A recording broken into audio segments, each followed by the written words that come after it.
Welcome to your mini book. Today, we're diving deep into, well, a really timely and I think profound subject, artificial intelligence. Absolutely. We're going to unpack the insights from a pretty groundbreaking new book, Genesis, Artificial Intelligence, Hope, and the Human Spirit. Yeah, co-authored by the late Henry Kissinger, along with Craig Mundy and Eric Schmidt. Really heavyweight thinkers. Definitely. And this isn't just, another chat about what AI can do, is No, it? not at all. It's much deeper. It's really exploring what AI means for us, for humanity itself. Yeah. You've got these authors from diplomacy, tech, governance. Yeah, very different backgrounds.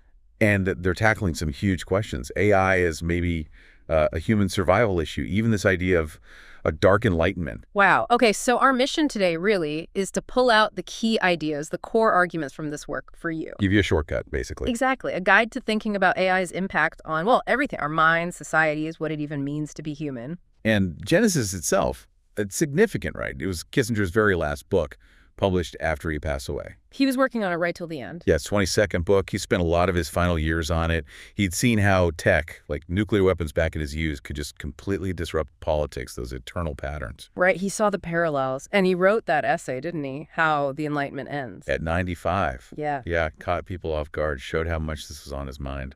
So him teaming up with Mundy, who was at Microsoft, now advising OpenAI, and Eric Schmidt, ex-Google CEO, quite the trio. A very intentional mix, you feel. Yeah. And they clearly saw AI as this massive consuming issue. They even talk about homo technicus. Right, this idea of humans living in, symbiosis with machines. Exactly. And they see potential upsides. Yeah. AI easing labor, class conflict, maybe even equalizing things across race, gender, nationality. That sounds optimistic. It does. And you definitely sense the technologist's optimism in there. But Kissinger's influence comes through really strongly in the warnings, this kind of leitmotif throughout the book. Okay, like what specifically? Well, they state pretty bluntly that AI is a question of human survival, that an improperly controlled AI, it could just accumulate knowledge destructively. So that's where the dark enlightenment idea comes in. This worry we might just start accepting answers without understanding why. Precisely. A potential return to unexplained authority, which totally challenges the whole basis of the scientific method, how we verify truth. Let's dig into that challenge. The book points out these core ways AI is just different from us, starting with speed. Oh, the speed is just staggering. Think about it. High school takes us 4 years. An AI model can learn all that and way more in 4 days. 4 days. And the raw processing power. An average AI supercomputer is, 120 million times faster than our brain? It's almost impossible to really picture that scale. And that speed directly causes the next big issue, opacity. Meaning we can't see inside the box. Essentially, yeah. With old software, humans wrote the rules. Input A gives output B. But with machine learning, the algorithm learns how to improve itself. It builds its own internal logic. So we know what it knows, the result, but not how it got there. Exactly. The outputs just appear.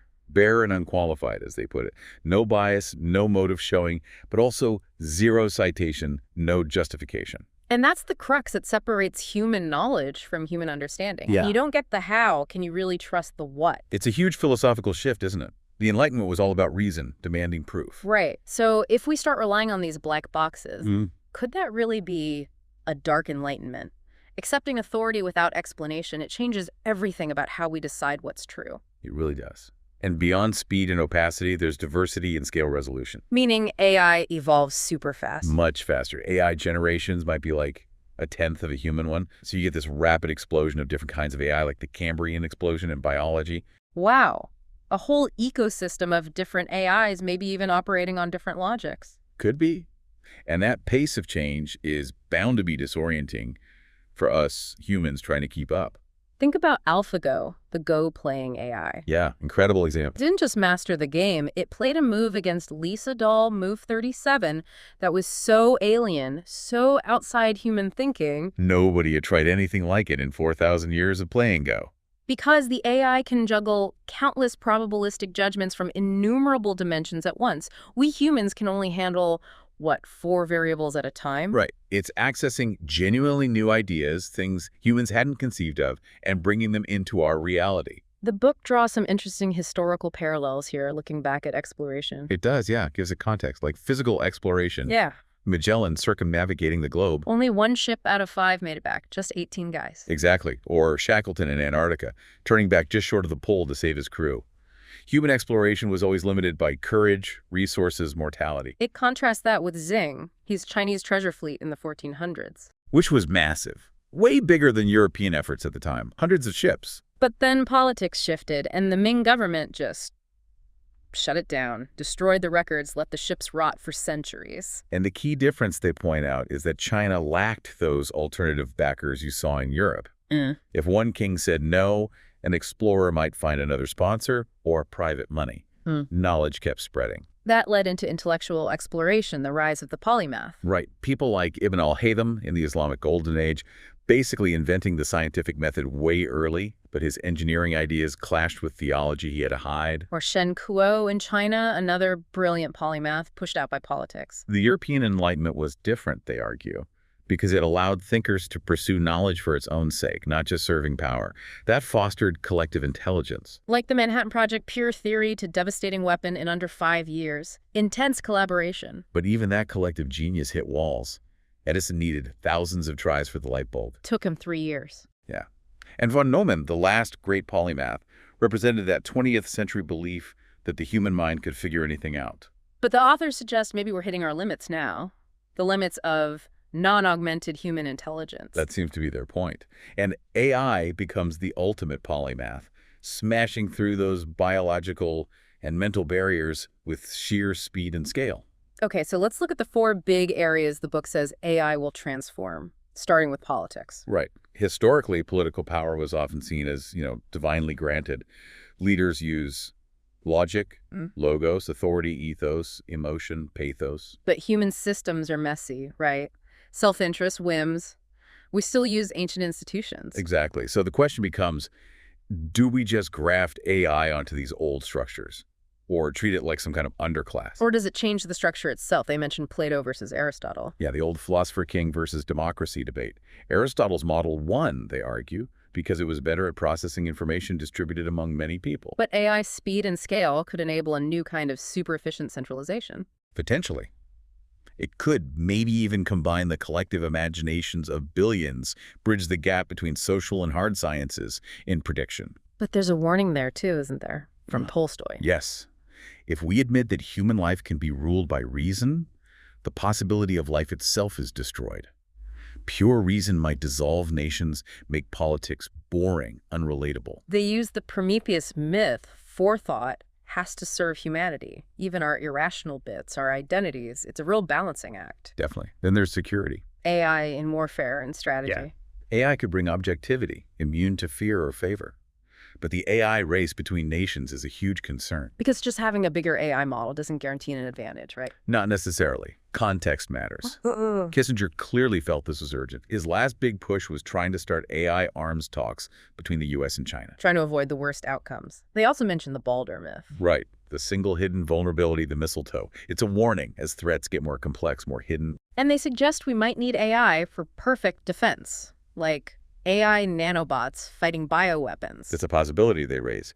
Actual perfection in tactical defensive decision-making. It highlights how dependent we might become. Okay, 3rd area, prosperity. The dream of abundance. Yeah. Like the Sampo myth, the magic mill grinding out wealth. Could AI be that? The ultimate cornucopia ending scarcity, easing poverty. That's the hope they explore. Sam Altman's point about capitalism creating growth but also inequality is relevant here. Because AI could shift labor fundamentally from humans to machines. Yes, potentially creating vast new wealth for society. But then, what do people do? If work isn't needed in the same way, where's the meaning, the purpose? That's the massive challenge, ensuring it's inclusive. Unlike, say, the fixed roles in the Bhagavad Gita's caste system, AI could maybe level the playing field globally, freeing people up. Freeing them for what, though? Leisure? Art? Sports? A revival of liberal arts, maybe, with AI tutors? Could be. Using AI for personalized education worldwide, letting humans focus on what we choose to do, not just what we have to do. And finally, science. Where AI is set to just revolutionize everything.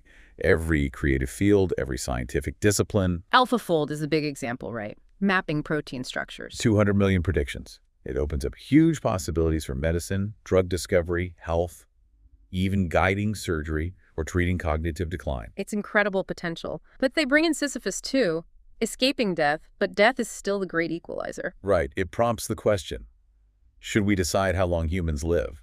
Is our natural lifespan a kind of sacred restraint? Heavy questions. And climate change. AI offers hope there too. Yeah, unlocking chemistry for carbon removal, maybe solar geoengineering, finding new energy.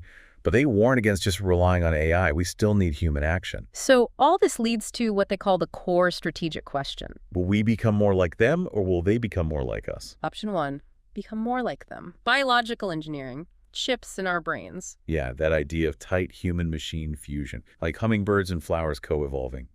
Brain-computer interfaces. Enhancing ourselves. Sounds risky, though. Ethically, physically, psychologically. Hugely risky. If we start upgrading ourselves, maybe even genetically designing future humans to mesh with AI, where's the baseline human anymore? They seem to lean away from that, calling extreme self-redesign undesirable. Generally, yes. Which leads to the alternative. Make AIs more like us. Align them with human values. But how if they're opaque? That's the massive challenge. They use myths like King Midas getting exactly what you wished for with disastrous results, or Aladdin's vizier wanting the genie's power. The danger of power without wisdom or control. Exactly. So how do you teach AI morality? Their suggestion is interesting. Teaching it doxa.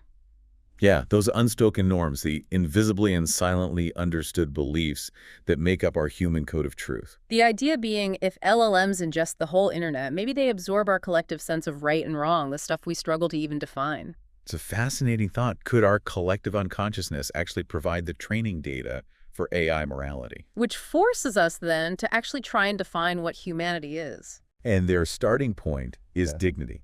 Dignity based on being born vulnerable and mortal, yet having the freedom not to follow their conception of evil, but to choose their conception of good.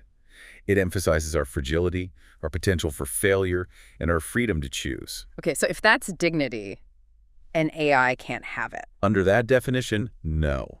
It's not born, won't die, doesn't feel insecurity or fear. It doesn't have those innate poles to choose between. It's like Hamlet, they say, a picture of a human, not the real thing morally. Right, so the path forward involves this constant, difficult negotiation between getting the most utility out of AI and keeping human control, human values front and center, mediating our own power. So Genesis really frames this AI journey as, well, more than just tech development. Much more. An odyssey of the spirit as much as it is an expedition of logic and truth. It's a call for us to engage actively, guided by our deepest moral beliefs. We can't just wait and see, basically. No. They say we have to make a leap of faith, to intervene, even with all the uncertainty. Balancing control and utility, our independence versus this new partnership. It's a huge tension. Immense. But keeping human dignity, as they define it, central submission. That seems to be the key to navigating it. Making sure what we create reflects our values. It really is a new beginning, isn't it? A new creation story unfolding, and they urge us to meet it with sober optimism. A very fitting phrase. Well, we hope this mini book has given you some deep insights to chew on and maybe spark some more curiosity about where this is all headed. Absolutely. Thanks for joining us on this deep dive into Genesis. We hope you enjoyed it. Please subscribe for future content.